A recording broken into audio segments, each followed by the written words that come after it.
Assalamualaikum warahmatullahi wabarakatuh. Selamat datang kembali. Saya akan menceritakan kisahku yang selama ini aku pendam sendiri. Namaku Rika.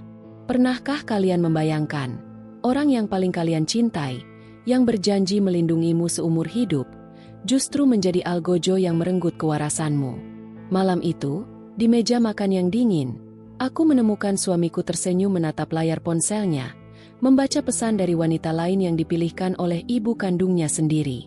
Darahku berdesir, dadaku sesak, sementara dia menatapku tanpa rasa bersalah sedikit pun. Bagaimana bisa rumah yang kubangun dengan air mata dan doa, dirampas begitu saja di depan mataku? Sebuah pengkhianatan yang dibalut senyum keibuan, perlahan menyayat nadiku tanpa aku sadari. Namun sebelumnya bagi yang beragama Islam saya sarankan untuk menuliskan sholawat Nabi Muhammad agar kelak sholawat ini menjadi saksi untuk mendapat syafaat di akhirat. Like dan subscribe ke channel ini sangat membantu menambah wawasan dan membantu kami membuat cerita baru yang menghibur. Jika ada yang bertanya kepadaku kapan tepatnya kebahagiaanku mulai memudar, aku sungguh tidak akan pernah bisa memberikan satu tanggal yang pasti. Kehancuran itu sama sekali tidak datang seperti badai besar yang tiba-tiba merobohkan rumahmu dalam satu malam yang gelap. Tidak sama sekali. Kehancuran dalam pernikahanku datang merayap, bergerak sangat pelan, sangat halus, seperti rayap yang diam-diam memakan tiang penyangga tempat tinggalmu dari bagian terdalam. Dari luar semuanya tampak berdiri kokoh. Dindingnya masih bercat putih bersih, halamannya masih ditumbuhi bunga-bunga melati yang harum memanjakan penciumanmu. Tapi di dalamnya, seluruh struktur itu sudah keropos dan hancur lebur, hanya tinggal menunggu satu hembusan angin untuk ambruk seutuhnya. Dan aku adalah penghuni rumah itu yang perlahan-lahan disingkirkan tanpa belas kasihan. Peranku dipaksa berubah, dari seorang ratu yang diistimewakan, menjadi sekadar tamu yang tak lagi diinginkan kehadirannya. Namun sebelum aku menceritakan bagaimana air mata ini menjadi teman akrabku setiap malam yang sepi, aku harus membawa kalian kembali melangkah ke masa lalu. Ke masa di mana semuanya masih terasa begitu sempurna. Masa di mana aku masih berani menatap masa depan dengan mata berbinar penuh harapan. Aku ingin kalian mengerti mengapa aku begitu memuja suamiku, Mas Farhan, dan mengapa pengkhianatan ini terasa begitu telak membunuh jiwa dan ragaku. Pernikahan kami dilangsungkan pada sebuah pagi yang sangat sejuk di kota Kediri. Saat itu hembusan angin pagi bergerak lembut menyapa dedaunan di sekitar Masjid Agung Kota Kediri. Di tempat suci itulah Mas Farhan menjabat tangan waliku dengan mantap. Dia menatap mataku dalam-dalam dan mengucapkan janji suci di hadapan penghulu dan di hadapan Allah. Aku masih bisa mengingat dengan sangat jelas bagaimana tangannya terasa dingin dan sedikit bergetar saat dia menyematkan cincin emas putih di jari manisku. Air mata menetes dari sudut matanya. Sebuah tangisan bahagia dari seorang laki-laki yang dulu kuanggap akan menjadi pelindungku seumur hidup. Setelah prosesi akad selesai, Mas Farhan menarikku perlahan ke sudut ruangan, menjauh dari keramaian keluarga besar yang sedang sibuk berfoto. Dia memegang kedua pundakku dengan lembut. Dia menatapku dengan tatapan yang begitu teduh. Tatapan yang sampai hari ini masih sering hadir menghantui setiap mimpiku dan menyiksaku tanpa ampun. Mas Farhan berbisik pelan di telingaku dengan suara baritonnya yang menenangkan. Dia berkata bahwa mulai detik ini aku adalah tanggung jawabnya. Apapun yang terjadi di masa depan, badai sebesar apapun yang akan menghantam kehidupan kami, dia berjanji kami akan selalu menghadapinya berdua. Mas Farhan bersumpah tidak akan ada satu orang pun di dunia ini yang bisa memisahkan kami. Dia berjanji akan selalu berdiri kokoh di depanmu, melindungimu dari segala mara bahaya. Mendengar janji manis itu, hatiku seketika meleleh tak bersisa. Aku menangis terharu dan memeluknya dengan sangat erat. Alhamdulillah, ucapku dalam hati berkali-kali tiada henti. Aku benar-benar merasa menjadi perempuan paling beruntung di seluruh dunia. Aku tidak hanya mendapatkan seorang suami yang mapan dan memiliki wajah rupawan, tetapi aku mendapatkan seorang pria sejati yang berani pasang badan untukmu. Setidaknya, itulah kebohongan indah yang sangat aku yakini saat itu. Kehidupan awal pernikahan kami adalah kepingan surga yang seolah-olah jatuh ke bumi khusus untuk kami berdua. Kami membeli sebuah rumah mungil yang sangat asri di daerah Ngasem. Lokasinya tidak terlalu jauh dari Monumen Simpang 5 Gumul. Setiap sore, Sepulang Mas Farhan bekerja mencari nafkah, kami sering menghabiskan waktu berjalan-jalan berdua mengendarai motor kesayangannya memutari monumen kebanggaan warga Kediri tersebut. Kami sering duduk berdua di pinggir jalan, memakan jagung bakar yang hangat, sambil menertawakan hal-hal kecil yang sebenarnya sama sekali tidak penting. Kami merangkai begitu banyak rencana masa depan. Kami merencanakan warna cat untuk kamar anak kami kelak, berdebat kecil tentang sekolah mana yang paling bagus di kota Kediri ini, dan merencanakan bagaimana kami akan menghabiskan masa tua kami berdua. Semuanya terasa begitu mudah, indah, dan tanpa beban. Dan kebahagiaanku terasa semakin sempurna karena aku memiliki seorang ibu mertua yang luar biasa baik hati. Namanya Ibu Salamah. Sejak awal aku diperkenalkan kepadanya sebagai calon menantu, Ibu Salamah selalu bersikap sangat hangat kepadaku. Dia adalah sosok perempuan Jawa Tulen yang sangat lembut, tutur katanya selalu tertata rapi, dan senyum manisnya tidak pernah lepas dari wajahnya yang mulai dihiasi garis-garis penuaan. Ibuku sendiri sudah lama meninggal dunia sejak aku masih duduk di bangku sekolah menengah. Jadi kehadiran Ibu Salamah seolah-olah datang tepat waktu untuk mengisi lubang kosong di hatiku yang selalu merindukan sosok seorang ibu. Di bulan-bulan pertama pernikahan kami yang penuh tawa, Ibu Salamah hampir setiap akhir pekan selalu menyempatkan diri datang berkunjung ke rumah mungil kami di Ngasem. Dia tidak pernah sekalipun datang dengan tangan kosong. Dari rumahnya yang berada di daerah Bandar Ngalim, dia selalu rela repot-repot memasak dan membawakan makanan kesukaanku dan Mas Farhan. Terkadang dia membawa sepanci besar soto ayam khas Kediri yang kuahnya kuning dan sangat gurih, lengkap dengan taburan irisan daun seledri dan bawang goreng yang wangi. Di hari yang lain, dia akan membawakan tahu takwa kebanggaan kota ini yang baru saja matang, masih mengepul hangat dan terasa sangat lembut saat digigit. Setiap kali datang berkunjung, Ibu Salamah selalu menyambutku dan memelukku dengan pelukan yang sangat erat. Dia sering menghabiskan waktu duduk bersamaku di ruang keluarga. Tangannya yang mulai keriput membelai rambutku dengan kasih sayang yang terasa begitu nyata dan tulus.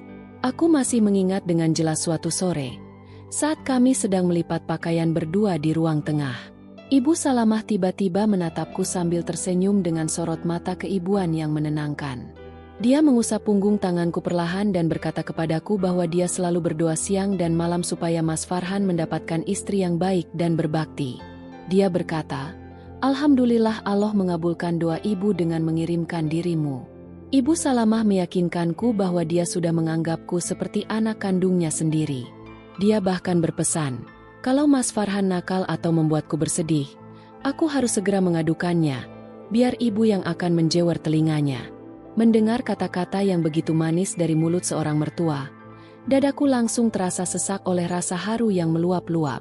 Aku menunduk dan mencium tangan Ibu Salamah dengan penuh rasa hormat, merasa diriku begitu dicintai, dihargai, dan diterima seutuhnya dalam keluarga ini. Di titik itulah, aku benar-benar menurunkan semua tembok pertahananku. Aku menyerahkan seluruh kepercayaanku, seluruh hatiku, dan seluruh masa depanku kepada keluarga ini. Aku percaya dengan segenap jiwaku bahwa keluarga ini adalah tempat berlabuhku yang terakhir. Aku melayani suamiku dengan pengabdian yang sepenuh hati. Aku selalu bangun jauh sebelum matahari terbit untuk menyiapkan sarapan paginya, memastikan setiap helai kemeja kerjanya selalu tersetrika dengan sangat rapi, dan selalu menyambutnya di depan pintu rumah dengan senyuman terindah dan secangkir teh hangat setiap kali dia pulang dari kantor. Aku memberikan segalanya, tanpa menyisakan apapun untuk diriku sendiri. Namun, waktu terus berjalan maju dengan ritmenya yang dingin dan sama sekali tak kenal ampun. Hari berganti minggu, dan minggu perlahan-lahan berganti bulan. Memasuki bulan ke-6 pernikahan kami, suasana di rumah mungil kami mulai terasa sedikit berbeda. Dinding-dinding rumah yang dulunya selalu dipenuhi oleh pantulan suara tawa kami berdua, kini mulai diisi oleh keheningan panjang yang perlahan-lahan menyelinap masuk lewat celah pintu. Bukan karena kami sering bertengkar, tidak sama sekali. Mas Farhan masih bersikap lembut kepadaku, dan Ibu Salamah juga masih sering datang berkunjung. Tetapi ada satu hal yang mulai menjadi bayang-bayang gelap, menggantung di atas atap rumah kami bagaikan awan mendung yang menolak untuk pergi. Sebuah harapan besar yang belum juga mewujud menjadi sebuah kenyataan. Setiap bulan, Aku selalu berdiri menatap kalender yang tergantung di dinding kamar dengan perasaan campur aduk yang menyiksa dada. Aku selalu berharap-harap cemas menunggu sesuatu yang tak kunjung datang. Dan kemudian merasakan ketakutan yang luar biasa ketika tamu bulanan itu akhirnya kembali menyapaku tanpa ampun.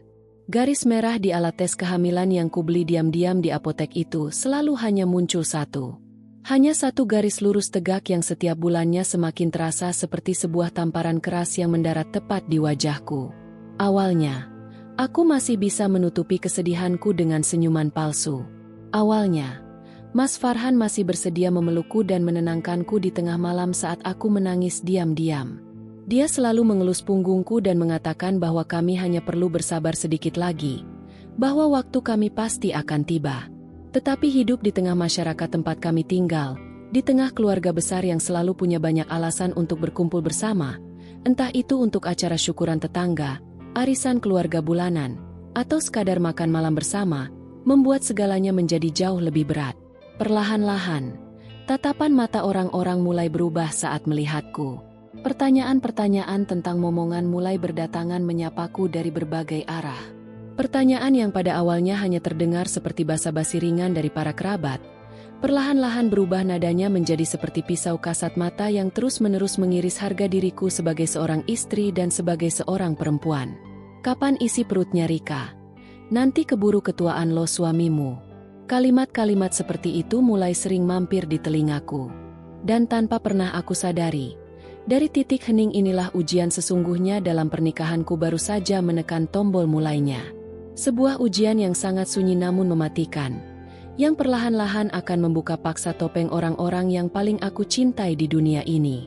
Kehangatan yang selama ini menyelimutiku dengan nyaman di kota Kediri, diam-diam sedang bersiap untuk berubah menjadi musim dingin yang paling panjang, paling sepi, dan paling menyakitkan dalam seluruh sejarah hidupku. Malam-malamku mulai dipenuhi oleh rasa gelisah yang tak berkesudahan. Aku sering terbangun di sepertiga malam, menatap wajah Mas Farhan yang sedang tertidur lelap di sampingku. Aku mengamati setiap garis wajahnya, mencoba mencari sisa-sisa pria yang dulu berjanji di bawah langit Kediri bahwa dia tidak akan pernah melepaskan tanganku. Namun semakin lama aku menatapnya, wajah itu justru terasa semakin asing. Jarak di antara kami di tempat tidur yang sama terasa membentang ribuan kilometer jauhnya. Aku ingin menjerit. Aku ingin mengguncang tubuhnya dan bertanya apa yang sebenarnya sedang terjadi pada pernikahan kita. Tetapi suaraku tertahan di tenggorokan, tercekat oleh rasa takut yang luar biasa akan kenyataan pahit yang perlahan menggerogoti rumah tanggaku. Kesunyian di dalam rumah ini perlahan berubah menjadi monster yang mencekik leherku setiap hari. Aku bagaikan berjalan sendirian di dalam lorong yang sangat gelap, meraba-raba dinding yang dingin, tanpa tahu bahwa di ujung lorong tersebut, jurang pengkhianatan yang sangat dalam sudah menungguku untuk jatuh dan hancur berkeping-keping. Memasuki bulan ke-8 pernikahan kami, udara di dalam rumah mungil kami di daerah Ngasem tidak lagi terasa hangat. Ada hawa dingin yang selalu menyergap tulang. Tulangku setiap kali aku membuka mata di pagi hari. Hawa dingin itu bukan berasal dari angin malam kota Kediri yang merasuk melalui celah jendela, melainkan berasal dari tatapan mata orang-orang yang dulu memelukku dengan penuh cinta. Perubahan itu terjadi begitu sangat halus, namun racunnya menyebar dengan sangat cepat mematikan setiap akar kebahagiaan yang susah payah aku tanam setiap harinya. Ibu Salamah, wanita yang dulu selalu membawakan soto ayam dan tahu takwa hangat untukku, kini mulai jarang menampakkan senyumnya. Kunjungannya ke rumah kami tidak lagi diiringi dengan pelukan hangat atau belayan lembut di kepalaku. Setiap kali beliau datang, tangannya kosong, dan matanya selalu sibuk mencari-cari kesalahan kecil yang ada di dalam rumah. Jika dulu beliau selalu menanyakan kabarku, kini sapaannya hanya tertuju pada Mas Farhan. Beliau akan langsung duduk di sofa ruang tengah, memanggil anak laki-lakinya, dan berbicara panjang lebar seolah-olah aku ini hanyalah sebuah benda mati yang menjadi pajangan tidak bernyawa di sudut ruangan. Aku selalu mencoba untuk terus berhusnudzon kepada Allah. Aku menepis segala pikiran buruk yang mulai bersarang dan menumpuk di dalam kepalaku. Aku meyakinkan diriku sendiri setiap malam bahwa mungkin Ibu Salamah sedang kelelahan, atau mungkin beliau sedang memiliki banyak pikiran. Sebagai seorang menantu yang berbakti kepada keluarga suamiku, aku tetap menjalankan tugasku dengan tanpa celah. Aku selalu memasak makanan kesukaannya setiap kali beliau datang, menyuguhkan minuman terbaik, dan menundukkan pandanganku dengan penuh rasa hormat. Namun, kesabaranku perlahan-lahan mulai terkikis ketika pisau kata-katanya mulai diarahkan tepat ke jantung pertahananku yang paling rentan. Hari itu adalah hari Minggu di pertengahan bulan. Keluarga besar Mas Farhan mengadakan acara kumpul-kumpul rutin di rumah peninggalan leluhur mereka di daerah Bandar Ngalim. Aku datang dengan mengenakan gamis terbaikku, memoleskan sedikit riasan di wajahku yang akhir-akhir ini terlihat pucat karena kurang tidur, dan memasang senyum paling manis yang bisa aku buat. Aku menggandeng lengan suamimu erat-erat saat kami melangkah masuk ruang tamu yang sudah dipenuhi oleh sanak kerabatnya. Aku berharap hari itu akan berjalan dengan lancar tanpa ada satupun air mata yang tumpah. Di tengah keramaian itu, mataku menangkap sosok Nisa, sepupu Mas Farhan yang usianya beberapa tahun lebih muda dariku. Nisa baru saja menikah sekitar 3 bulan yang lalu, namun hari itu, dia duduk di tengah ruangan sambil mengelus perutnya yang mulai terlihat sedikit membuncit. Semua mata tertuju padanya dengan penuh puja-puji. Semua kerabat mengerumuninya, menanyakan apa yang dia rasakan, mengelus perutnya, dan mendoakan kelancaran kehamilannya dengan suara yang sangat riang. Aku ikut tersenyum dan mengucapkan selamat kepada Nisa. Aku sungguh ikut bahagia untuknya dari lubuk hatiku yang paling dalam. Namun, senyum di bibirku seketika membeku ketika suara Ibu Salamah memecah tawa di ruangan itu. Dengan suara yang sengaja dikeraskan, beliau berkata kepada salah satu bibi Mas Farhan di seberang ruangan, "Iya, alhamdulillah Nisa ini subur banget. Baru juga 3 bulan nikah. Perutnya sudah isi. Gak kayak yang lain. Sudah mau setahun tapi perutnya masih rata-rata saja. Kasihan suami yang sudah capek kerja tapi gak ada yang diharap-harap di rumah." Jantungku seakan berhenti berdetak secara tiba-tiba saat itu juga. Waktu seolah-olah berhenti berputar, dan udara di ruangan itu mendadak tersedot habis membuatku kesulitan bernapas. Aku tahu persis ke arah mana kalimat tajam itu ditujukan. Meskipun Ibu Salamah tidak menyebutkan namaku secara langsung, tetapi matanya sempat melirik tajam ke arahku selama sekian detik sebelum dia kembali tertawa terbahak-bahak bersama kerabat yang lain. Wajahku terasa panas, telingaku berdenging sangat hebat. Aku menundukkan kepalaku dalam-dalam, mati-matian menahan air mata agar tidak jatuh berderai di hadapan puluhan pasang mata keluarga besar suamiku. Aku melirik ke arah Mas Farhan yang duduk tidak jauh dariku. Aku sangat berharap dia akan berdiri, atau setidaknya memegang tanganku untuk menguatkanku. Aku berharap suamiku akan berkata bahwa semuanya baik-baik saja, bahwa kami masih terus berusaha, dan meminta ibunya untuk tidak membicarakan hal sensitif itu di depan umum. Tetapi apa yang kulihat benar-benar menghancurkan sisa-sisa harga diriku sampai ke akar-akarnya. Mas Farhan hanya diam membisu. Dia menundukkan pandangannya, memutar-mutar kunci motor di tangannya, dan berpura-pura tidak mendengar apa-apa dari mulut ibunya. Dia memilih untuk mengorbankan perasaan istrimu sendiri demi menjaga nama baik ibunya di depan keluarga besar. Di titik itulah, aku merasa benar-benar sendirian di tengah keramaian orang-orang. Aku adalah tamu yang tidak diundang di pestanya sendiri. Sepulang dari acara keluarga tersebut, kami tidak saling bicara sama sekali di atas motor. Saat tiba di rumah, Mas Farhan langsung masuk ke kamar dan merebahkan tubuhnya, sementara aku berdiri membeku di dapur, menatap kosong ke arah wastafel. Malam itu, aku menangis sejadi-jadinya di atas sajadahku yang basah. Aku memohon kepada Allah agar diberikan kesabaran yang lebih luas dari lautan, dan memohon agar rahimku segera dititipkan sebuah kehidupan untuk menyelamatkan pernikahanku yang mulai terasa sangat rapuh ini. Namun, rentetan luka itu tidak berhenti sampai di situ saja. Beberapa hari setelah acara keluarga tersebut, Ibu Salamah datang berkunjung ke rumah kami dengan tiba-tiba. Suasana hatinya terlihat sangat buruk.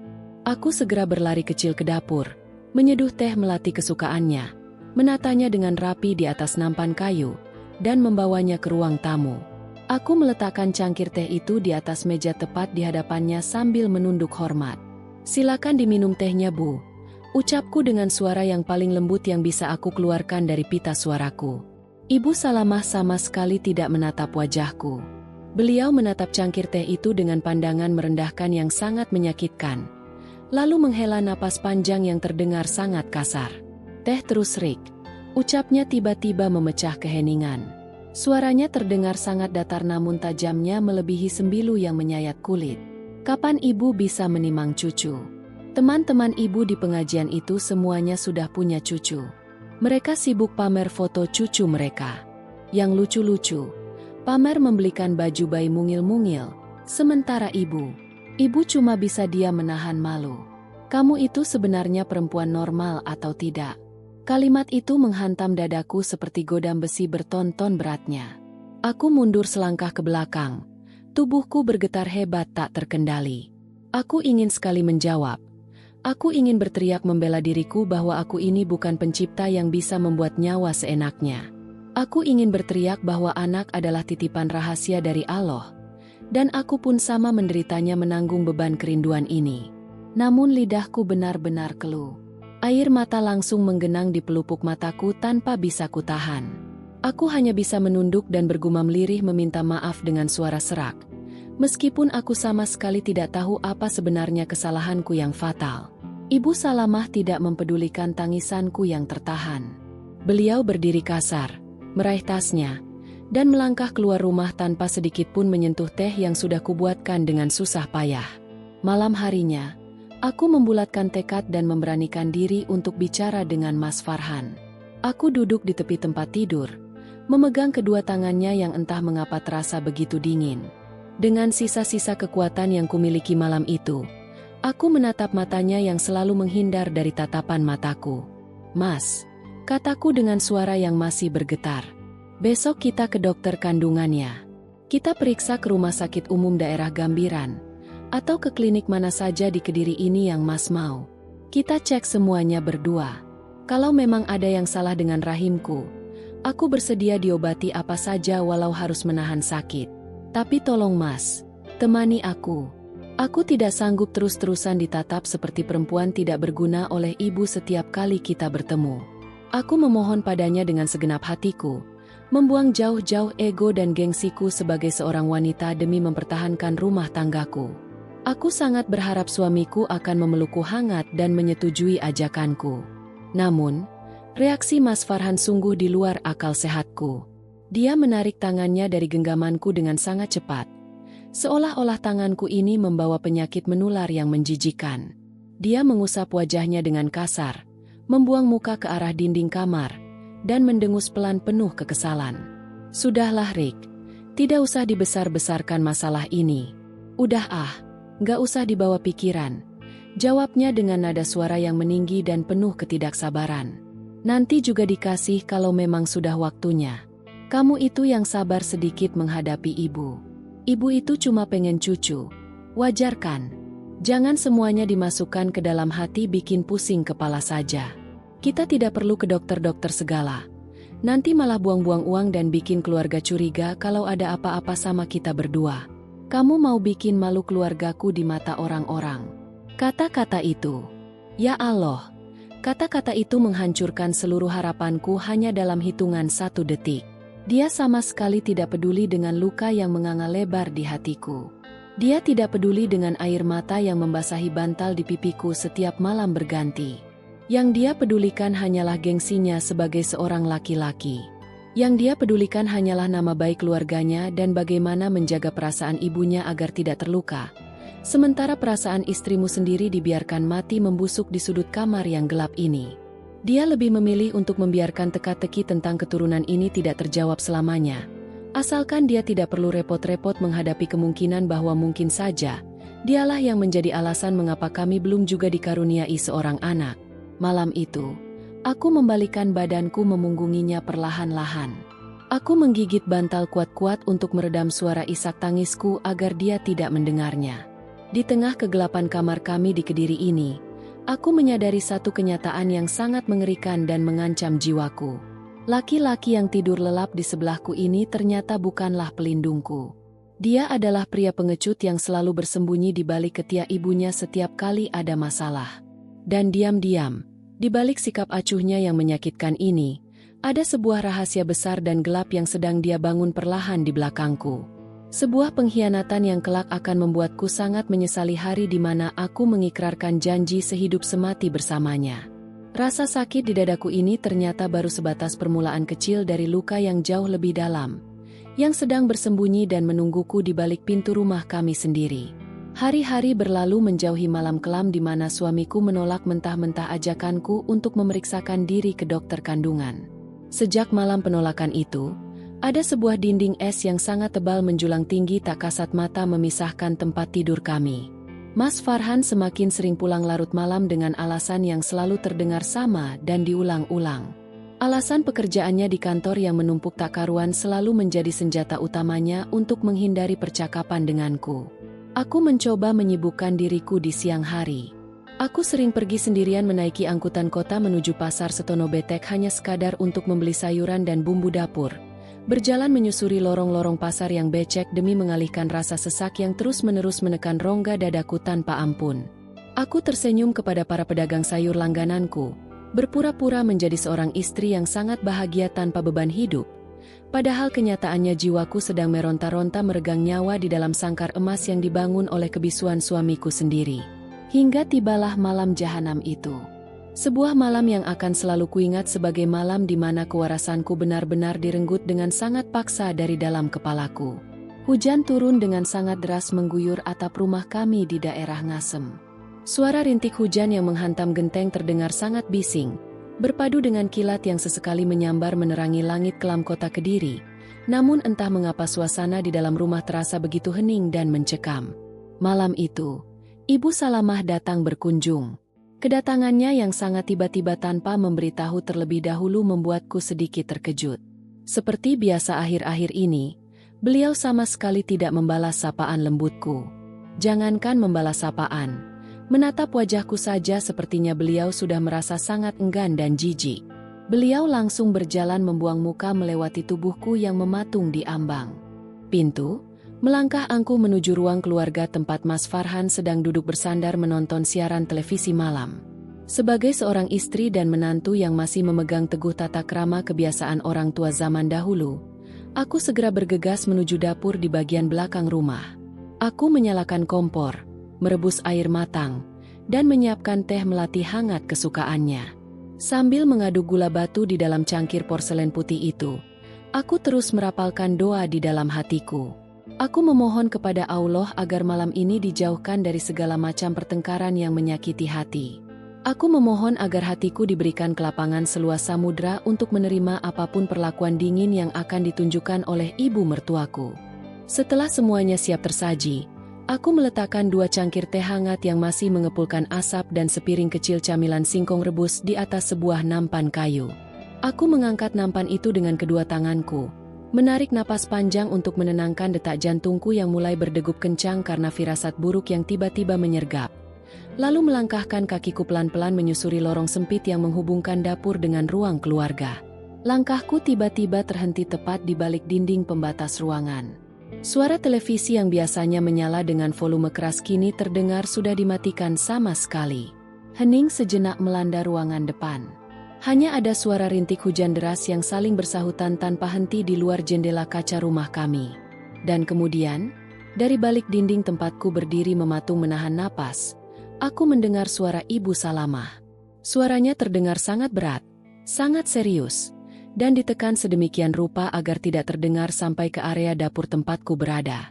Namun sayang seribu sayang, jarakku hanya tinggal beberapa jengkal saja dari tempat mereka berdua duduk berhadapan.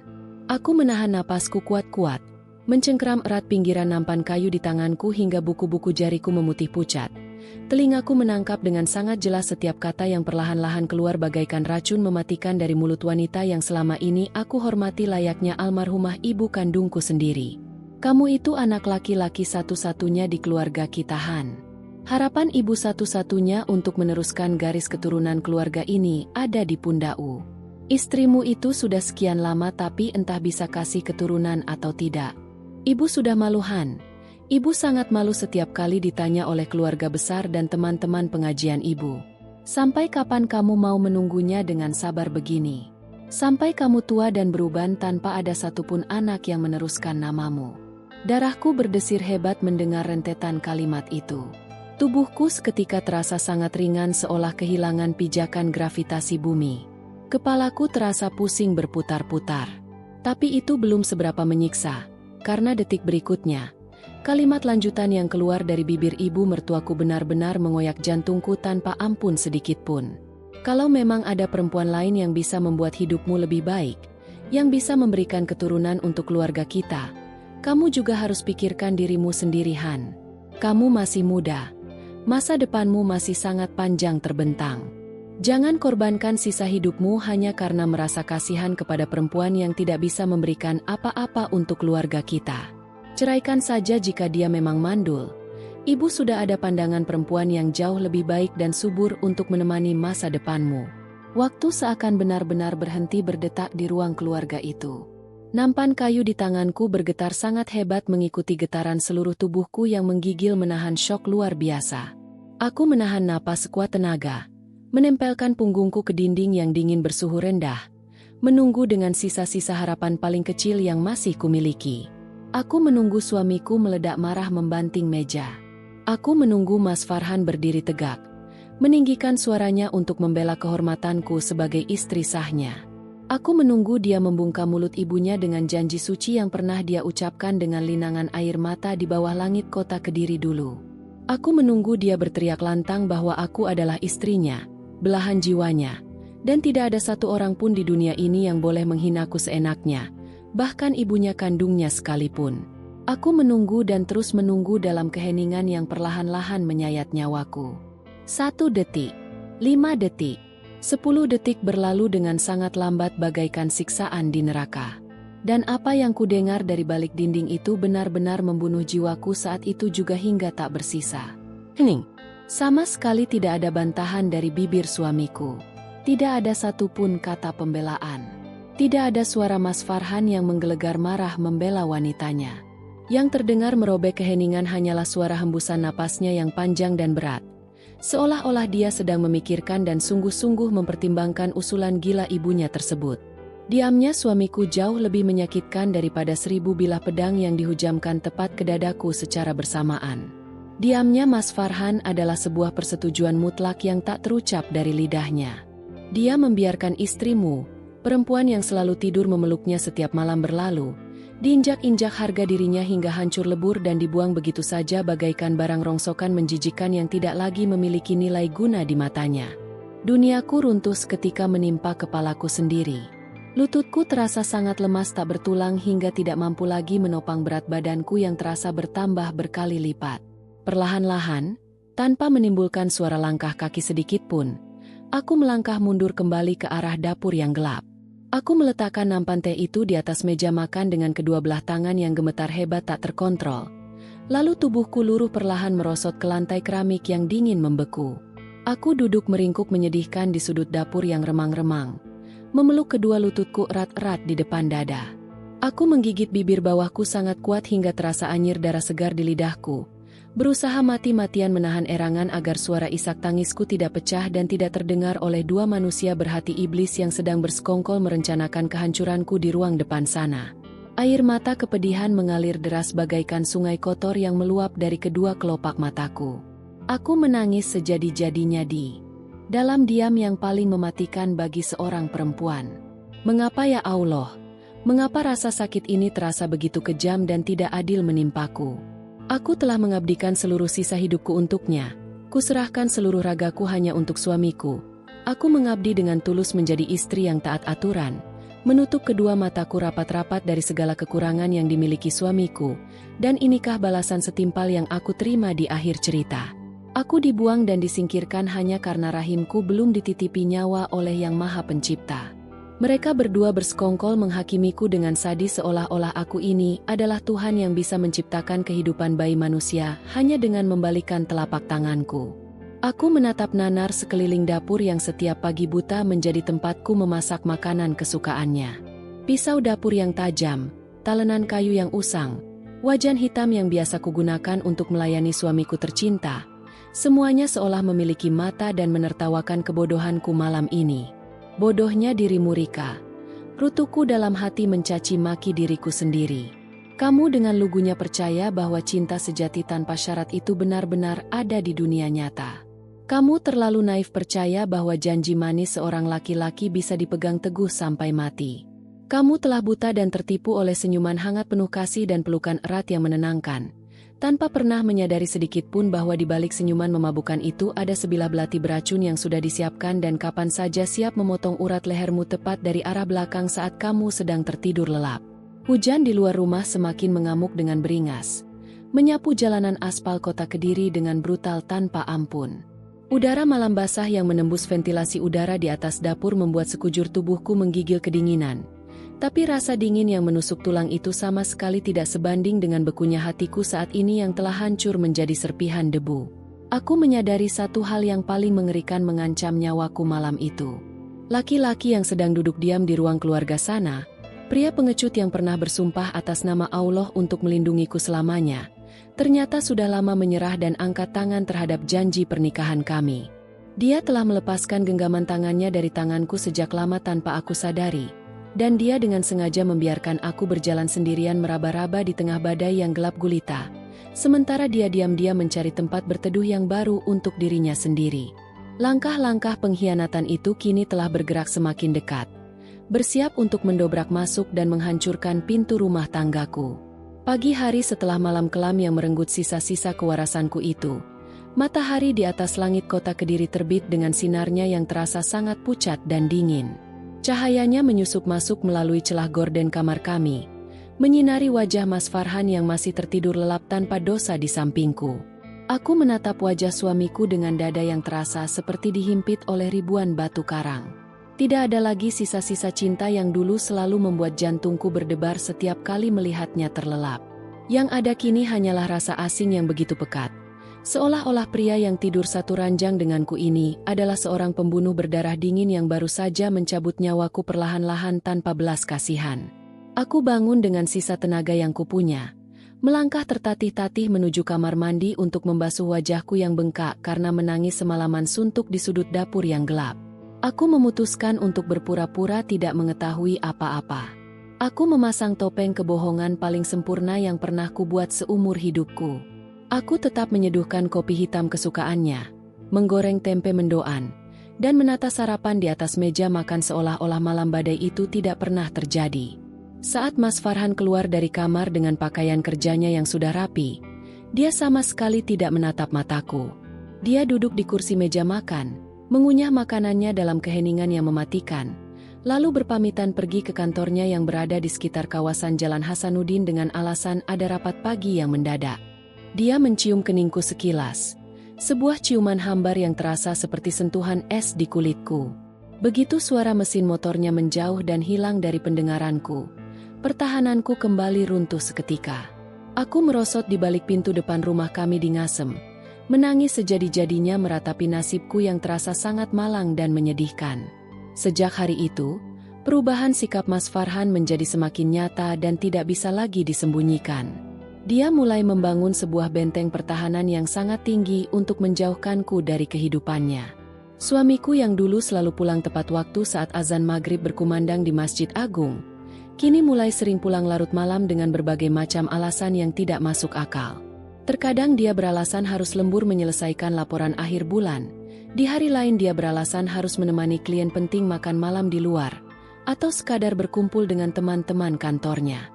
Namun anehnya, setiap kali dia pulang menembus dinginnya malam kota Kediri, aku sama sekali tidak mencium aroma kelelahan seorang pekerja keras dari tubuhnya. Baju kemejanya selalu beraroma wangi yang asing, sebuah aroma parfum bunga mawar yang lembut dan sangat feminin. Wangi yang jelas-jelas bukan milikku dan bukan pula parfum yang biasa dipakai oleh suamiku. Rumah mungil kami yang dulu selalu dipenuhi oleh canda tawa, kini benar-benar berubah menjadi sebuah kuburan yang sunyi dan sangat menakutkan bagiku. Aku menghabiskan hari-hariku dengan rasa sepi yang terus-menerus menggerogoti kewarasanku. Terkadang, untuk sekadar melarikan diri dari keheningan rumah yang mencekik leher, aku pergi menaiki becak menuju ke arah jembatan lama yang melintang di atas aliran air Sungai Brantas. Aku sering berdiri sendirian di tepi sungai tersebut, menatap kosong ke arah aliran air kecoklatan yang bergerak deras membelah kota Kediri. Seringkali terlintas pikiran gila di dalam kepalaku untuk mengakhiri semua penderitaan ini dengan menjatuhkan diriku ke dalam aliran air yang deras itu. Namun setiap kali pikiran iblis itu membisikiku, Aku segera beristighfar dan menyebut nama Allah berkali-kali sambil menangis terseduh-seduh. Aku menyadari bahwa mengakhiri hidup bukanlah jalan keluar, melainkan sebuah kekalahan telak yang akan membuat ibu mertuaku tertawa puas di atas penderitaanku. Kecurigaanku terhadap perubahan sikap Mas Farhan mencapai puncaknya ketika dia mulai sangat protektif terhadap telepon genggamnya. Dulu, ponselnya selalu dibiarkan tergeletak begitu saja di atas kasur atau di meja ruang tamu tanpa ada kunci, kata Sandi, sama sekali. Aku bahkan bebas membuka galeri fotonya atau meminjam ponselnya untuk sekadar menonton resep masakan di internet. Namun kini, benda pipi itu selalu berada di dalam genggamannya kemanapun dia pergi. Dia membawa ponselnya ke meja makan, membawanya ke teras depan, bahkan membawanya masuk ke dalam kamar mandi bersamanya. Jika ponsel itu terpaksa harus diletakkan, dia selalu memastikannya dalam posisi terbalik dengan layar menghadap ke bawah, seolah-olah ada rahasia besar bernilai miliaran yang sangat takut terbongkar jika layar itu menyala. Dan yang paling menyakitkan, dia telah memasang kata sandi baru yang sama sekali tidak aku ketahui. Firasat seorang istri memang tidak pernah salah. Sekeras apapun suamimu mencoba menyembunyikan bangkai, baunya pasti akan tercium juga cepat atau lambat. Hari yang akan membongkar semua teka-teki menyakitkan itu akhirnya tiba di sebuah hari Jumat sore yang mendung. Sore itu, Mas Farhan pulang lebih awal dari biasanya karena dia mengeluh kepalanya sangat pusing dan perutnya mual-mual. Dia masuk ke dalam rumah dengan tergesa-gesa, langsung melepas kemeja kerjanya dan melemparkannya ke atas keranjang cucian kotor. Dia mengatakan ingin segera mandi air hangat untuk meredakan rasa pusingnya. Karena saking terburu-burunya menahan rasa sakit di perut, suamiku melakukan sebuah kecerobohan yang sangat fatal baginya, namun menjadi jalan petunjuk bagiku yang telah diberikan oleh Allah. Dia lupa membawa telepon genggamnya ke dalam kamar mandi. Benda pipi hitam itu tertinggal di atas meja riasku, tergeletak begitu saja dalam posisi layar menghadap ke atas. Aku sedang merapikan tempat tidur kami saat aku mendengar suara percikan air dari dalam kamar mandi. Tiba-tiba, layar ponsel di atas meja rias itu menyala terang, memecah kesuraman cahaya kamar kami yang remang-remang. Layar itu terus menyala diiringi dengan getaran panjang berkali-kali yang menandakan ada rentetan pesan baru yang masuk beruntun. Awalnya aku tidak ingin peduli dan mencoba mengabaikannya. Namun dorongan rasa penasaran yang luar biasa kuat tiba-tiba merasuki seluruh aliran darahku. Kakiku melangkah pelan mendekati meja rias tersebut dengan jantung yang berdetak sangat kencang, seolah-olah sedang melangkah menuju tiang gantungan eksekusi mati. Napasku tertahan di tenggorokan saat mataku menatap tajam ke arah layar kaca yang menyala terang itu. Di sana, di bagian atas layar ponsel suamiku, terpampang jelas sebuah notifikasi pesan dari sebuah kontak yang diberi nama Nabila. Nama itu saja sudah cukup membuat seluruh persendian tulangku terasa lemas tak bertenaga. Namun yang benar-benar menghancurkan duniaku hingga rata dengan tanah adalah deretan kalimat yang terbaca dari pratinjau pesan tersebut. Nabila mengirimkan 3 pesan beruntun yang isinya sangat akrab dan penuh dengan kemesraan yang menjijikan. Mas, makasih banyak ya buat makan siangnya hari ini di restoran Jalan Doho. Makanan kesukaanku banget. Pesan kedua berbunyi, aku seneng banget bisa ngobrol panjang lebar sama Mas Farhan. Ternyata kita banyak kesamaan ya Mas. Dan pesan ketiga, yang menjadi pukulan paling telak menghantam ulu hatiku berbunyi, oh ya Mas, salam hormat ya buat Ibu Salamah. Bilangin makasih oleh-oleh tahu takwanya. Besok aku main ke rumah ibu deh. Duniaku berhenti berputar saat itu juga. Tanganku gemetar hebat saat menyentuh pinggiran meja rias untuk menopang tubuhku yang hampir saja ambruk ke lantai. Air mataku langsung mengalir deras tanpa bisa kucegah sedikit pun, membasahi kedua pipiku yang terasa sangat panas dan perih. Jadi ini kebenarannya. Kepingan-kepingan teka-teki busuk yang selama ini membuatku hampir gila akhirnya tersusun dengan sangat sempurna. Alasan mengapa suamiku selalu pulang malam, alasan mengapa parfumnya berubah, alasan mengapa dia menolak mentah-mentah untuk periksa ke dokter kandungan bersamaku, semuanya terjawab sudah melalui layar ponsel kecil yang menyala terang ini. Ibu Salamah tidak hanya sekadar menyuruh Mas Farhan untuk mencari perempuan lain di malam badai waktu itu, tetapi iblis berwujud manusia itu ternyata sudah menyiapkan kandidat penggantiku dan mempertemukan mereka berdua di belakangku. Dan yang paling membuat hatiku hancur berkeping-keping menjadi debu yang tidak ada harganya, Mas Farhan sama sekali tidak menolak perempuan bernama Nabila ini. Suamiku secara sadar dan sengaja membiarkan dirinya masuk ke dalam permainan kotor ibunya. Dia menikmati setiap detik pertemuannya dengan perempuan lain, makan siang bersama di tengah kota Kediri, tertawa bersama, sementara istrinya yang sah sedang menunggunya di rumah dengan penuh kecemasan dan air mata kepedihan. Laki-laki yang sedang mandi di balik pintu itu bukanlah pelindungku. Dia adalah pengkhianat paling keji yang pernah diciptakan oleh Tuhan di muka bumi ini. Aku berdiri mematung menatap pintu kamar mandi yang tertutup rapat, merasakan jiwaku telah mati terbunuh oleh laki-laki yang paling aku cintai, meninggalkan raga kosong yang kini hanya dipenuhi oleh rasa sakit dan luka yang menganga sangat lebar. Suara gemericik air dari dalam kamar mandi tiba-tiba berhenti. Jantungku seketika berdegup sangat kencang hingga rasanya ingin melompat keluar dari rongga dadaku yang terasa sangat sempit. Aku segera menghapus air mata di pipiku dengan punggung tanganku secara kasar.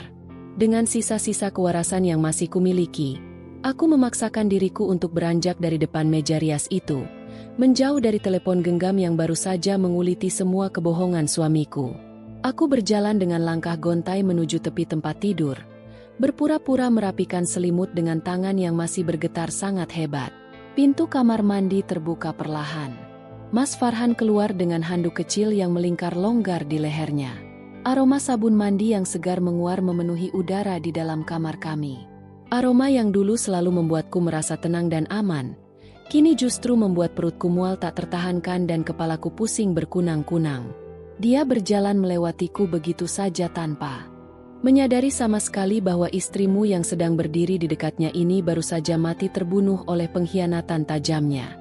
Mas Farhan mengambil pakaian gantinya dari dalam lemari kayu jati, bernyanyi kecil menyenandungkan sebuah nada yang sama sekali tidak aku kenal. Betapa bahagianya dia sore ini.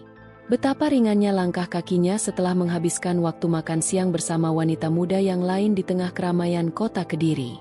Sementara aku di sini, di dalam rumah mungil di daerah Ngasem ini, harus menanggung luka bakar tak kasat mata yang menghanguskan seluruh aliran darah dan nadiku. Aku menggigit bibir bawahku kuat-kuat hingga terasa perih untuk menahan jeritan pilu yang meronta-ronta ingin keluar dari tenggorokanku. Aku belum siap untuk menghancurkan segalanya sore ini. Aku butuh waktu untuk menata napasku, menata hatiku yang sudah hancur lebur menjadi serpihan debu tidak berharga. Malam itu merayap turun menyelimuti langit kota Kediri dengan keheningan yang sangat mencekam dan dingin. Angin malam berhembus menembus ventilasi rumah kami, membawa sayup-sayup suara kereta api dari arah stasiun Kediri yang membelah kesunyian malam dengan suaranya yang nyaring. Aku duduk mematung di kursi ruang makan, menatap kosong ke arah piring-piring lauk pauk yang sudah aku siapkan dengan susah payah sejak sore tadi. Ikan gurame bakar kesukaannya, sayur asam yang masih mengepul mengeluarkan uap panas, dan sambal terasi yang kubuat dengan tetesan air mata. Aku melihat Mas Farhan duduk tenang di seberang meja, mengunyah makanannya dengan sangat lahap seolah tidak ada dosa yang bersarang di hatinya. Dia sama sekali tidak menatap mataku. Pandangannya terus tertuju pada layar televisi yang menyiarkan acara malam, sementara tangannya sesekali meraba telepon genggamnya yang kali ini dijaga dengan sangat ketat di sebelah piring nasinya. Setiap kali suapan nasi itu masuk ke dalam mulutnya, aku merasakan sebilah pisau menyayat hatiku pelan-pelan. Bagaimana bisa seorang laki-laki dengan begitu tenang menelan makanan buatan tangan istrimu, sementara di dalam ruang kepalanya dia sedang memikirkan senyuman wanita lain? Bagaimana bisa dia duduk dengan sangat nyaman di dalam rumah yang kami bangun dengan doa dan harapan masa depan, sementara dia diam-diam sedang membangun istana baru untuk perempuan lain bersama ibu kandungnya sendiri? Kebencian, kesedihan yang mendalam, dan rasa tidak berdaya yang luar biasa bercampur aduk menjadi sebuah racun mematikan yang mendidih di dalam darahku. Aku tidak bisa lagi menahannya. Topeng kepalsuan yang aku pakai sejak sore tadi rasanya sudah mulai retak dan bersiap untuk hancur berantakan malam ini juga. Aku meletakkan sendokku di atas piring dengan sedikit kasar, menghasilkan bunyi denting kaca yang cukup keras hingga membuat Mas Farhan menoleh ke arahku dengan kening berkerut. "Ada apa, Rik? Kau makannya cuma diaduk-aduk saja begitu? Kamu sakit?" Tanyanya dengan nada suara yang terdengar sangat datar dan sama sekali tidak menyiratkan kekhawatiran sedikit pun dari sorot matanya. Aku menarik napas panjang, mengisi paru-paruku dengan udara dingin sebanyak yang aku sanggup. Aku menatap lurus tepat ke dalam bola matanya yang berwarna kecoklatan itu. Mata yang dulu selalu menjanjikan perlindungan dan surga duniaku, kini hanyalah dua buah jurang kelam yang sangat menakutkan. Mas, kataku dengan suara yang sangat pelan namun bergetar hebat. Siapa Nabila? Hanya dua kata itu yang meluncur keluar dari bibirku yang kering. Namun efeknya sungguh di luar dugaan. Gerakan rahang Mas Farhan yang sedang mengunyah makanan tiba-tiba berhenti total. Wajahnya yang semula terlihat santai, kini berubah pucat pasi dalam hitungan sekian detik saja. Matanya membelalak kaget, dan dia menelan ludahnya dengan sangat susah payah seolah-olah ada sebongkah batu kerikil tajam yang tersangkut di tenggorokannya. Dia terdiam cukup lama. Suasana di ruang makan itu mendadak berubah menjadi sangat tegang, sedingin balok es di tengah hamparan salju. Nabila siapa? Aku tidak kenal siapa-siapa yang namanya Nabila. Kamu ini bicara apa sih, Rick? Malam-malam begini kok ngelantur kemana-mana? Jawabnya dengan nada suara yang bergetar penuh kegugupan yang berusaha disembunyikan.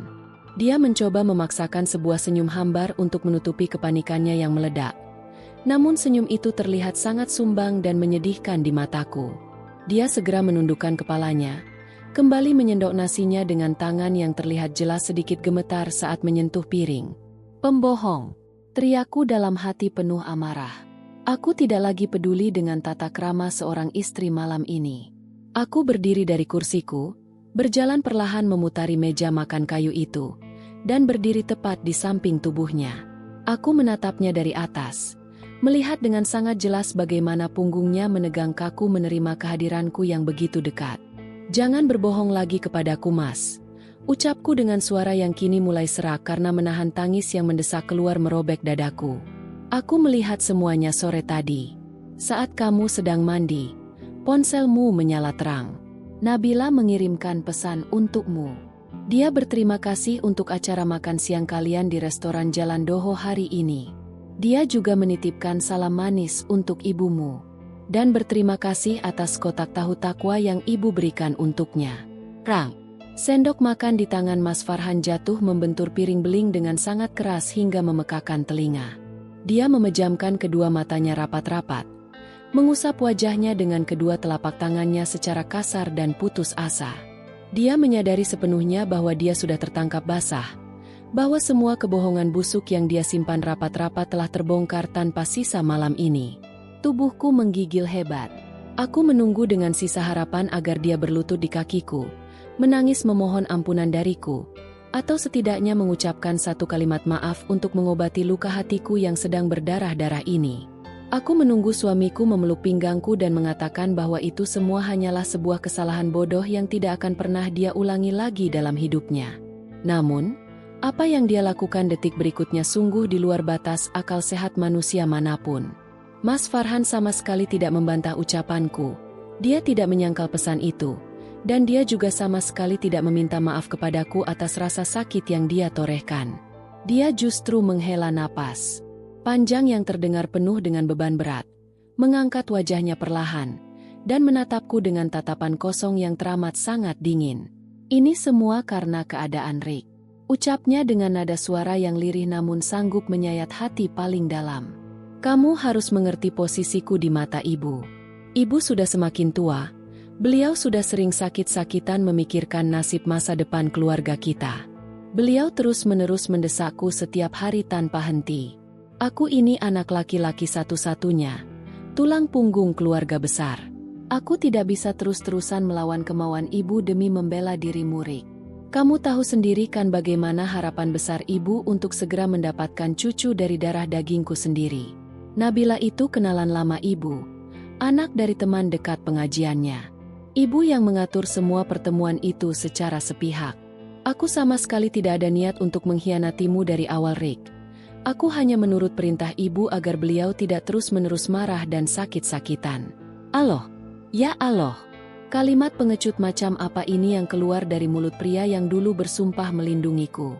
Dia dengan sangat mudah melemparkan semua kesalahan kepada ibunya. Dia menyalahkan keadaan yang menjepitnya. Dia menyalahkan takdir yang belum memberikan kami keturunan. Dia mencuci kedua tangannya yang kotor dari lumuran darah pengkhianatan ini dan bersikap seolah-olah dia adalah korban yang paling menderita di dalam rumah ini. Dadaku terasa mau meledak hancur berantakan. Air mataku akhirnya tumpah ruah deras tak terbendung lagi membasahi wajahku. Aku menangis tergugu di hadapannya, meratapi nasib burukku yang jatuh ke tangan laki-laki paling pengecut di seluruh dunia.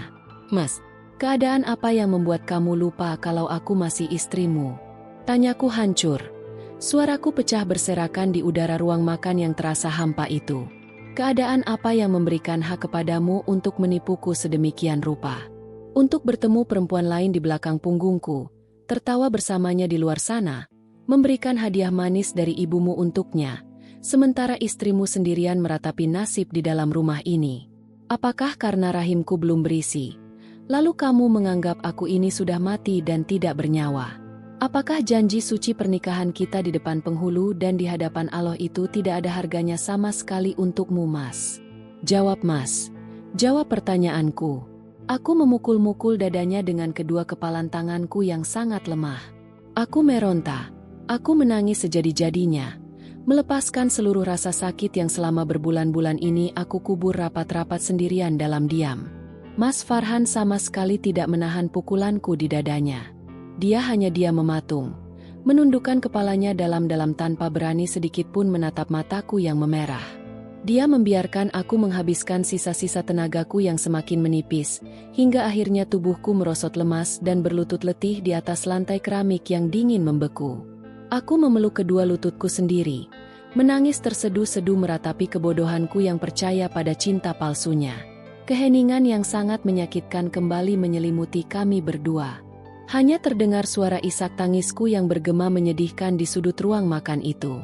Saat air mataku sama sekali belum berhenti jatuh membasahi pipi dan leherku, di tengah keheningan yang mencekik napas itu, layar telepon genggam Mas Farhan yang tergeletak pasrah di atas meja makan tiba-tiba kembali menyala terang benderang. Benda itu bergetar sangat panjang, menandakan ada satu pesan baru yang masuk di malam yang kelam ini. Aku mendongakkan kepalaku dengan sangat lambat dan berat. Melalui sisa-sisa air mata yang menggenang buram di pelupuk mataku, aku menatap layar ponsel itu. Mas Farhan juga ikut menatap layar tersebut.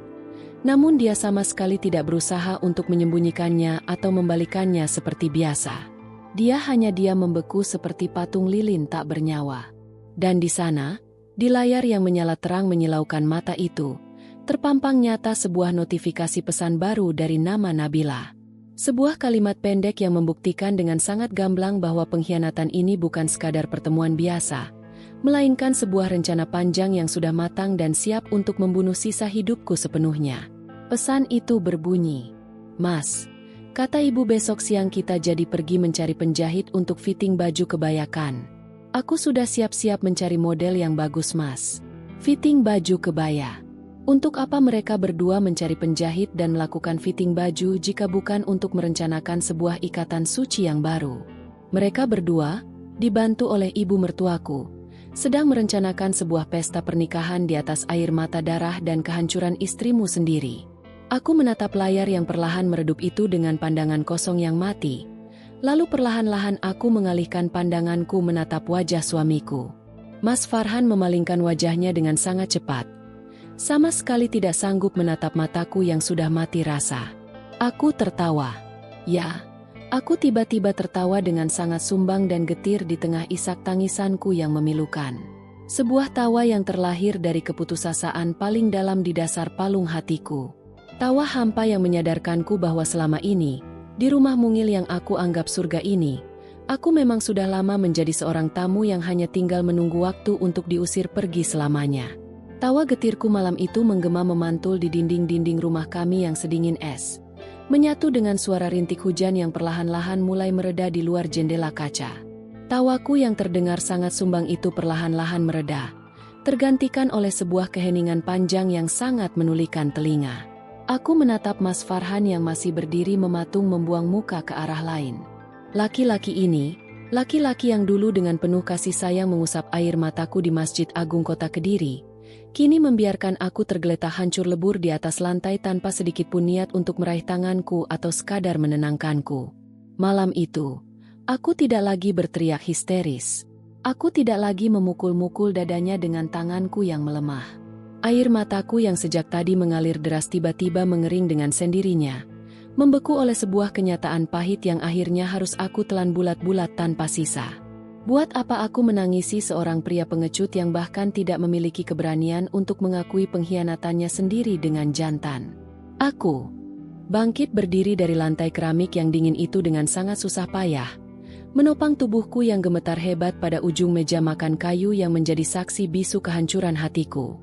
Malam itu aku sama sekali tidak tidur walau hanya 1 detik pun. Aku membawa bantal dan selimutku, berbaring meringkuk di atas hamparan sajadahku di kamar tamu yang sempit, membiarkan Mas Farhan tidur sendirian di kamar utama kami tanpa berniat menemaninya lagi. Di sepertiga malam terakhir, di tengah keheningan kota yang mencekam, aku bersujud sangat lama. Aku mengadukan segala rasa sakit dan kehancuran ini kepada Allah. Ya Allah, yang maha membolak-balikan hati manusia, jika memang rumah tangga ini harus berakhir dengan cara sekejam dan sebrutal ini, berikanlah aku kekuatan yang luar biasa untuk berdiri tegak membawa sisa-sisa harga diriku sebagai seorang wanita. Ketika suara azan subuh berkumandang bersahut-sahutan dari berbagai penjuru kota Kediri yang masih diselimuti kegelapan, aku sudah selesai mandi dan berpakaian dengan sangat rapi. Aku berdiri menatap pantulan wajahku di depan cermin lemari usang. Mata itu terlihat sangat bengkak dan memerah parah. Bibir itu terlihat pucat pasi tanpa darah. Namun di kedalaman bola mataku, ada sebuah bara api keberanian yang baru saja menyala terang. Aku menolak mentah-mentah untuk dihancurkan dalam diam. Jika mereka berdua ingin menyingkirkanku dari kehidupan ini, aku berjanji tidak akan pergi seperti seekor kucing kurus yang ketakutan dan lari menyembunyikan diri. Pagi itu, tanpa mengucapkan sepatah kata pun kepada suamiku yang masih tertidur pulas setelah malam penuh dosa dan kebohongan, aku melangkah mantap keluar dari rumah. Udara pagi kota Kediri terasa sangat dingin menggigit pori-pori kulitku. Kabut tipis sisa hujan semalam masih menyelimuti jalanan aspal di daerah Ngasem.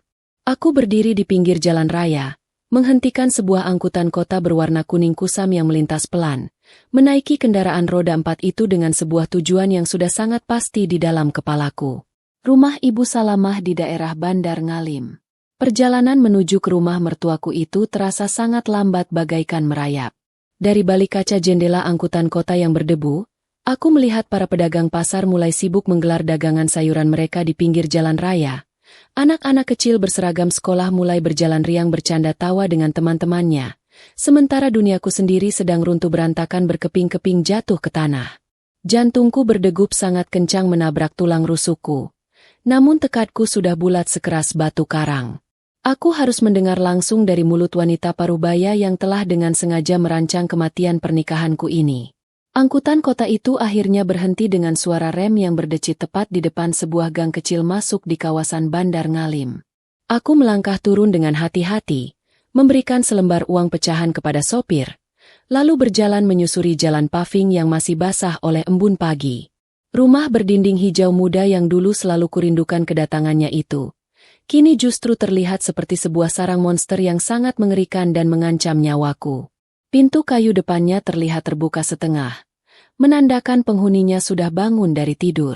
Aku menghentikan langkahku sejenak di halaman depan, menarik napas dalam-dalam untuk mengisi paru-paruku, lalu mengucapkan salam dengan suara yang sangat lantang dan tegas agar terdengar sampai ke dalam.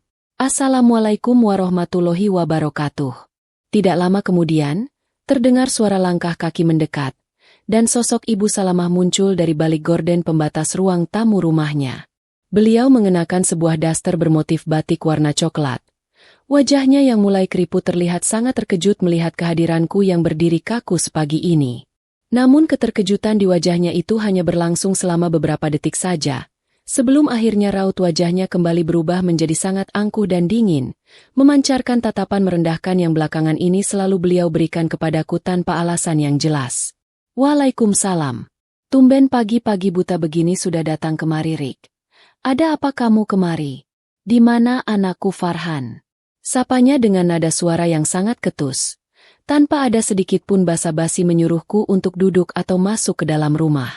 Beliau sengaja tetap berdiri angkuh di ambang pintu, menghalangi langkahku masuk seolah-olah aku ini sedang membawa sebuah penyakit menular mematikan yang akan mengotori kesucian rumahnya.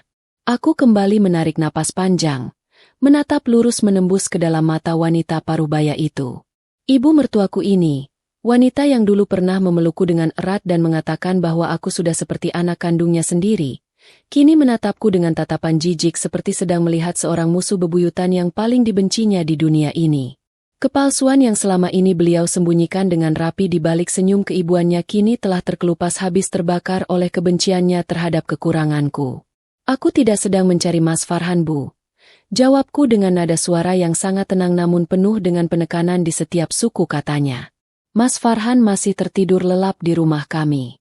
Aku datang jauh-jauh ke sini sepagi ini khusus hanya untuk menemui ibu secara pribadi. Ada satu hal penting yang ingin aku tanyakan langsung kepada ibu.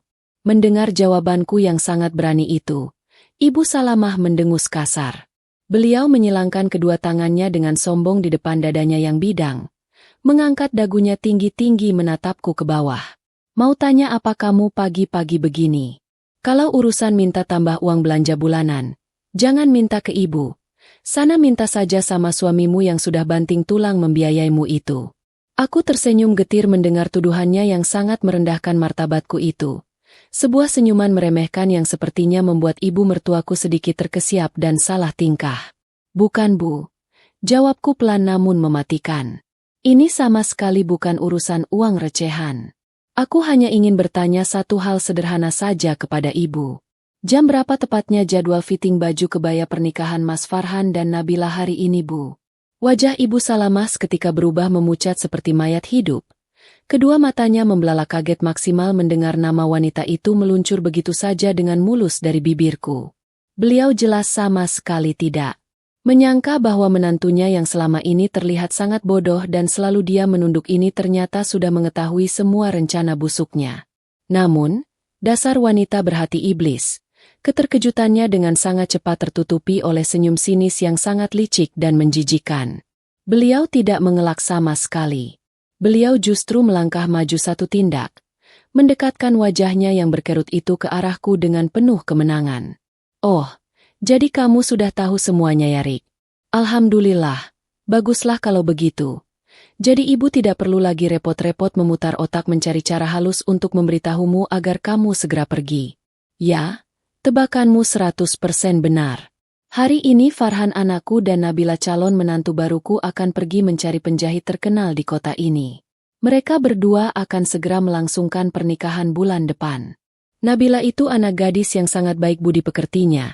Dia berasal dari keluarga terpandang di kota Kediri ini. Dan yang paling penting untuk ibu, Nabila itu sehat jasmani dan pasti bisa memberikanku cucu dengan sangat cepat. Tidak seperti dirimu yang hanya bisa menghabiskan uang hasil keringat suamimu siang malam tanpa bisa memberikan keturunan satu orang anak pun untuk keluarga besar kami. Kata-kata hinaan yang sangat kejam itu diucapkan dengan sangat lantang dan jelas, tanpa ada sedikit pun rasa bersalah yang terbesit di hatinya, tanpa ada sedikit pun rasa belas kasihan terhadap mentah menantu perempuannya yang sedang hancur lebur hatinya.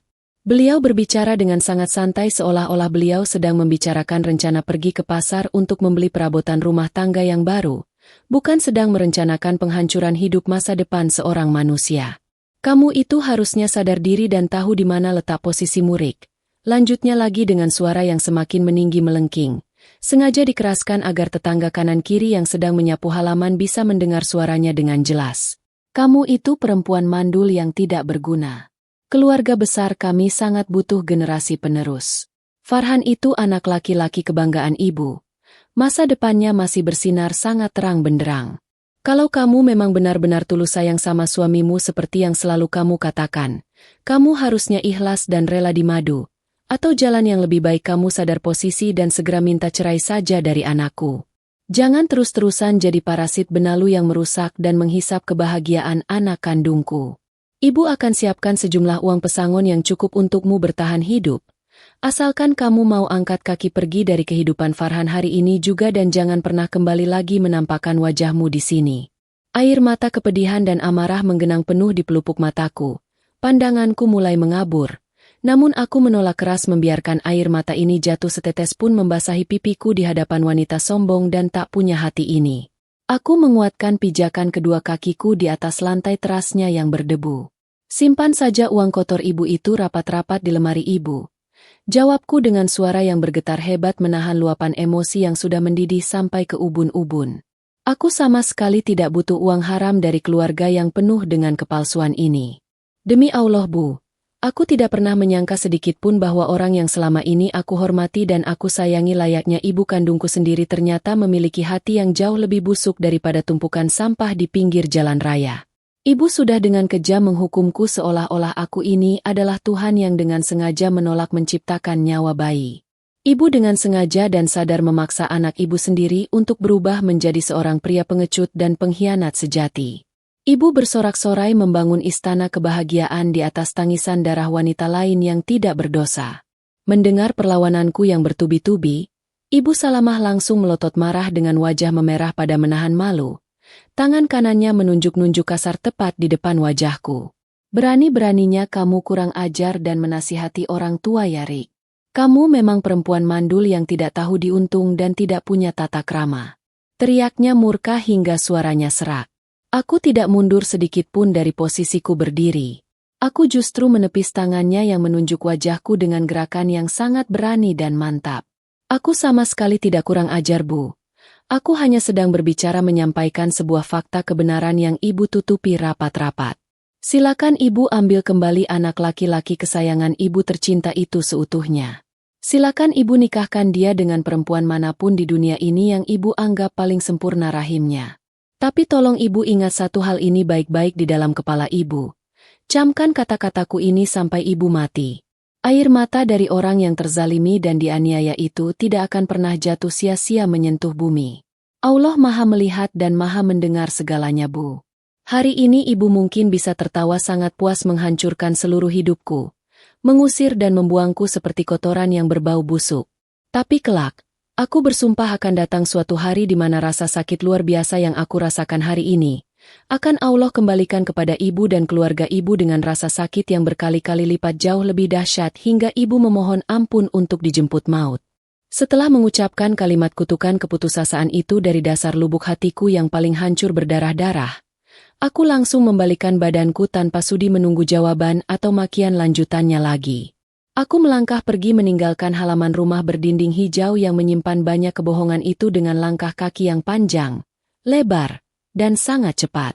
Kedua telingaku masih bisa menangkap dengan sangat jelas suara Ibu Salamah yang terus berteriak-teriak kesetanan memakiku dari teras rumahnya, mengata-ngataiku dengan berbagai macam sebutan binatang kotor dan kutukan perempuan mandul yang tidak tahu diri ke arah punggungku.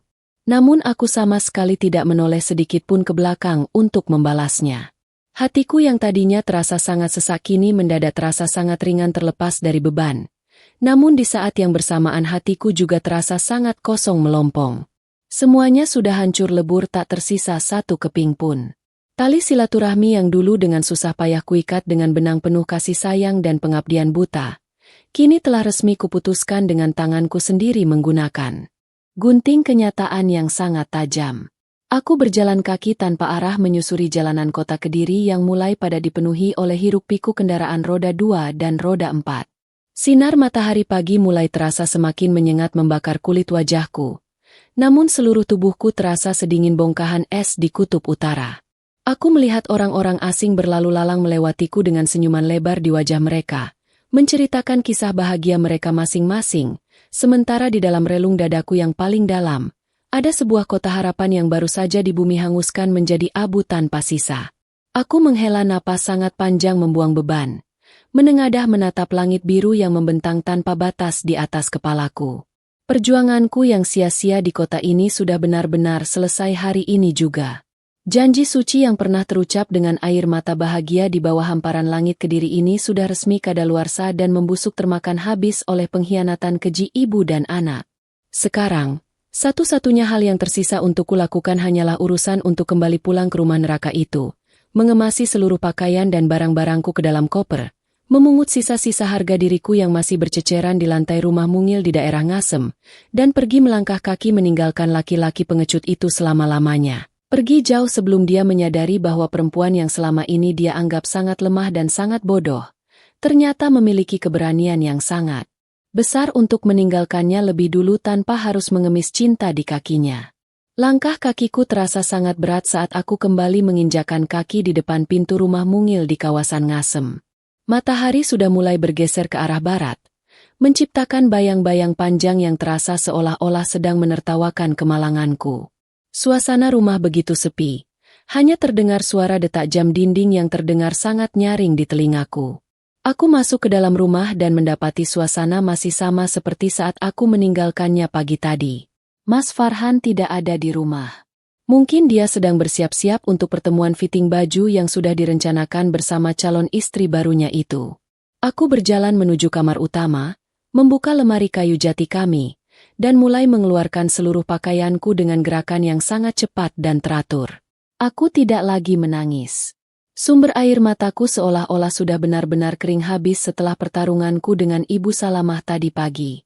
Aku hanya menyisakan satu koper besar yang berisi seluruh barang-barang milikku pribadi. Di atas meja rias, aku mengambil cincin pernikahan kami, cincin yang dulu disematkan Mas Farhan dengan air mata haru yang kupikir tulus itu.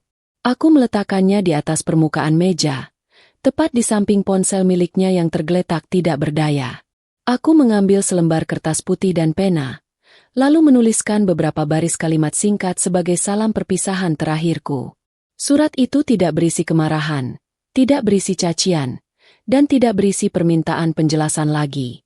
Hanya sebuah kalimat sederhana yang menusuk langsung ke ulu hati. Mas, aku sudah tahu semuanya. Aku sudah bertemu dengan ibumu dan mendengar sendiri rencana masa depan kalian. Terima kasih untuk segala janji palsu yang pernah kamu ucapkan. Aku pamit, dan semoga kamu bahagia dengan pilihan yang sudah kamu buat bersama ibumu. Surat itu kulipat rapi dan kuselipkan tepat di bawah cincin emas putih yang berkilau hambar terkena cahaya lampu kamar. Setelah semuanya selesai, aku berdiri sejenak memandangi kamar yang menjadi saksi bisu kebahagiaan palsu kami selama ini. Aku tidak merasa sedih. Aku justru merasa sangat lega. Seolah-olah beban seberat gunung yang selama ini menekan pundakku telah diangkat paksa oleh tangan tak terlihat. Aku menarik koper besarku, mematikan lampu kamar, dan melangkah keluar rumah tanpa sedikit pun menoleh ke belakang lagi. Tepat saat aku sampai di depan pintu depan, aku mendengar suara deru mesin motor yang sangat kukenal memasuki halaman rumah kami. Mas Farhan pulang. Dia memarkirkan motornya dengan tergesa-gesa, lalu melangkah masuk ke dalam rumah dengan wajah yang terlihat sangat ceria. Namun langkahnya seketika terhenti tepat di hadapanku. Matanya membelalak kaget melihat koper besar yang sedang kuseret di tangan kananku. Pakaianku yang sudah rapi lengkap dengan tas selempang di pundakku seolah-olah memberitahu dia semua hal yang sedang terjadi tanpa perlu aku mengeluarkan satu kata pun. Dia menatap koperku, lalu menatap wajahku yang terlihat sangat tenang, dan akhirnya menatap ke dalam kamar utama yang sudah terlihat kosong melompong. Rika, kamu mau kemana dengan membawa semua pakaian ini? Tanyanya dengan suara yang terdengar sangat panik dan gemetar hebat. Kamu jangan bertindak gegabah seperti ini. Kita bisa bicarakan semuanya baik-baik di dalam. Aku berhenti melangkah, menatap wajah laki-laki pengecut yang masih berusaha mempertahankan topeng kebohongannya di hadapanku. Aku tersenyum tipis. Sebuah senyuman paling tulus dan paling membebaskan yang pernah aku berikan kepadanya. Tidak ada lagi yang perlu kita bicarakan, Mas. Jawabku dengan nada suara yang sangat datar dan dingin. Semuanya sudah selesai. Kamu sudah mendapatkan apa yang ibu inginkan. Dan aku sudah mendapatkan kebebasanku kembali dari pernikahan yang penuh dengan tipu daya ini. Aku sudah bertemu dengan ibumu pagi tadi. Aku sudah tahu rencana fitting baju kebaya kalian. Kamu tidak perlu lagi bersandiwara seolah-olah kamu adalah pria yang tertekan oleh keadaan. Karena sekarang kamu sudah bebas untuk melakukan apa saja yang kamu inginkan bersama pilihan hatimu yang baru. Mas Farhan terdiam membeku. Wajahnya perlahan-lahan berubah menjadi pucat pasi saat dia menyadari bahwa semua kebohongan busuknya sudah terbongkar total. Dia mencoba meraih lenganku, mencoba memohon dengan suara yang sangat memelas. Namun aku segera menghindar dengan gerakan yang sangat tangkas. Cukup, Mas. Jangan sentuh aku lagi. Kamu sudah lama melepaskan tanganku, dan sekarang biarkan aku berjalan dengan kakiku sendiri menuju arah yang jauh dari kehidupanmu yang penuh kepalsuan. Aku berharap kamu benar-benar menemukan kebahagiaan yang kamu cari, dan semoga kamu tidak akan pernah merasakan rasa sakit yang sama seperti yang aku rasakan hari ini. Aku berjalan melewatinya, menabrak bahunya dengan koperku, dan terus melangkah keluar meninggalkan halaman rumah kami tanpa berhenti barang sedetik pun. Di balik punggungku, aku mendengar dia memanggil namaku berkali-kali. Suaranya terdengar sangat putus asa dan penuh penyesalan yang terlambat. Namun aku terus melangkah maju tanpa menoleh sedikit pun. Aku berjalan menuju jalan raya tempat angkutan kota yang akan membawaku pergi menjauh dari kota Kediri ini untuk selamanya. Aku akan pulang ke rumah bibiku di kota lain, membangun kembali hidupku yang sempat hancur berkeping-keping menjadi debu. Saat aku duduk di dalam angkutan kota yang mulai bergerak meninggalkan daerah Ngasem, aku melihat ke arah jendela kaca. Mas Farhan masih berdiri di depan pintu rumah kami, menatap kepergianku dengan tatapan yang sulit diartikan. Dia terlihat sangat kecil dan menyedihkan dari kejauhan. Aku mengalihkan pandanganku menatap langit kota Kediri yang luas, merasakan angin sore menerpa wajahku dengan sangat lembut. Aku tahu perjalanan ke depan akan sangat panjang dan sulit. Aku tahu luka ini tidak akan hilang dalam waktu sekejap. Namun aku yakin bahwa Allah sudah menyiapkan rencana yang jauh lebih indah dan lebih baik untuk diriku yang sudah berani bangkit dari keterpurukan ini. Aku menutup kedua mataku, menarik napas panjang, dan membiarkan diri ini dibawa pergi oleh arus kehidupan yang baru. Aku, Rika, sudah berhasil keluar dari rumah neraka itu. Aku sudah meninggalkan masa laluku yang pahit di belakang, dan kini, aku sedang menatap sebuah lembaran hidup baru yang bersih, tanpa pengkhianatan, dan tanpa rasa sakit yang menyayat jiwa. Akhirnya, aku tidak lagi merasa seperti tamu dalam kehidupanku sendiri. Aku telah kembali menjadi pemilik sejati atas hidupku, atas harga diriku, dan atas masa depanku yang kini terbentang sangat luas di depan sana, menungguku untuk menuliskan cerita yang jauh lebih bahagia dan bermakna bersama ridho Allah yang selalu menyertaiku di setiap langkah kakiku.